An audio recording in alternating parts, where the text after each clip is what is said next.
Monsieur le Président du Sénat, pour la parole donnée. Monsieur le ministre des Finances, recevez mes salutations les plus distinguées ainsi qu'à la délégation qui vous accompagne. Je tiens également à vous féliciter pour les efforts de qualité que vous fournissez à la tête de ce département ministériel dont les charges sont énormes et complexes. Mes félicitations vont également à l'endroit de la Commission des finances et du budget pour ce rapport portant sur le document d'orientation qui nous a été présenté et dont l'importance est capitale. Monsieur le ministre des Finances, mes préoccupations ont été abordées, mais ma principale préoccupation porte sur la paralysie des collectivités territoriales décentralisées par certains services déconcentrés du ministère des Finances. Monsieur le ministre, le Sénat se réjouit des avancées notables enregistrées dans le cadre de la mise en œuvre de la politique de décentralisation nourrie par le chef de l'État, son Excellence Paul Biya, et implémentée par le gouvernement de la République pour apporter des solutions aux nombreux problèmes de développement que connaissent nos régions et localités. La stratégie de mise en place des collectivités territoriales décentralisées se fait certes progressivement et les compétences sont transférées avec méthode depuis 2010 pour les communes et 2022 pour les régions. On peut souhaiter une accélération du processus, certes, au vu de nombreux défis qui interpellent ce niveau de décision. Mais le principe de prudence pourrait justifier certaines lenteurs qui grippent ce processus. C'est le cas de la loi portant fiscalité locale qui n'intègre toujours pas les régions, la non-concomitance du transfert de compétences et des ressources financières et humaines alors qu'il s'agit d'une exigence légale. La situation devient franchement inexplicable, voire insoutenable, dès lors que les personnels de services déconcentrés de l'État deviennent des véritables freins aux activités des collectivités territoriales décentralisées sur le terrain. Il en est ainsi de vos collaborateurs, Monsieur le ministre des Finances, à savoir certains contrôleurs financiers et certains receveurs qui ont fait de leur poste des couloirs d'étranglement de ces collectivités territoriales décentralisées.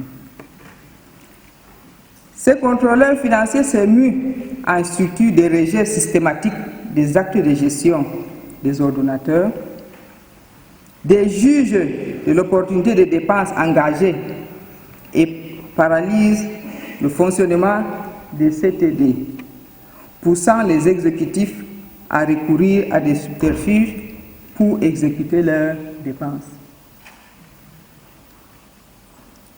Ils oublient qu'au terme des décrets qui organisent leurs fonctions, ils sont les conseillers de ces ordonnateurs avant d'être les juges de la régularité de la dépense. Leurs agissements ont pour conséquence néfaste l'exécution ridiculement bas des budgets et le blocage de certains fonctionnements minimaux, y compris les salaires des agents. C'est-à-dire que les agents ont des difficultés à percevoir leur salaire. Les avantages de certains des membres de l'exécutif et de certains organes délibérants sont également menacés. Pire encore pour les prestataires. Les prestataires sont aux abois, Monsieur le ministre. Nous avons dans certaines communes de la région, septentrional des projets qui sont à mi-réalisés. Il y a des projets qui ne sont même pas réalisés parce que la situation devient de plus en plus morose pour ces prestataires avec des délais de paiement rallongés et toute cette tracasserie qui les affecte dans le petit gain qu'ils espèrent avoir. Parce que tant qu'un projet n'est pas réalisé, nous supposons que le travail n'est pas effectué. Et ces prestataires, pour réaliser normalement les projets, les infrastructures, il faudrait qu'ils soient payés à la fin. Et s'ils ne sont pas payés, le cycle est bloqué. Parce que c'est avec ce fonds, après l'avoir réalisé, ils entrent en possession de leur dû et ils recommencent encore la réalisation de nouveaux projets. Et quand ils sont bloqués, il y a des paiements qui se passent après 2 ans, après 3 ans. Et cela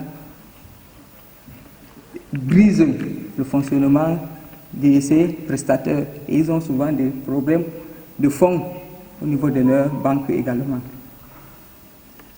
Monsieur le ministre, le Sénat soutient résolument l'action du gouvernement dans le sens de la mise en œuvre de la politique de décentralisation prônée par le chef de l'État, son Excellence Paul Biya. Dès lors, la Chambre haute ne saurait demeurer indifférente à ces agissements de ses collaborateurs, notamment dans la partie septentrionale, et qui nuisent à la réalisation des projets de développement au bénéfice de ces populations suffisamment meurtries par les affres de la pauvreté et des troubles de divers ordres. Aussi, avons-nous l'honneur de vous demander si vous êtes au courant de cette paralysie de nos collectivités territoriales décentralisées par certains de vos collaborateurs qui sont devenus des freins à la décentralisation et des braqueurs à col blanc, des prestataires et des déstabilisateurs de la quiétude sociale au sein des collectivités territoriales, surtout dans la partie septentrionale.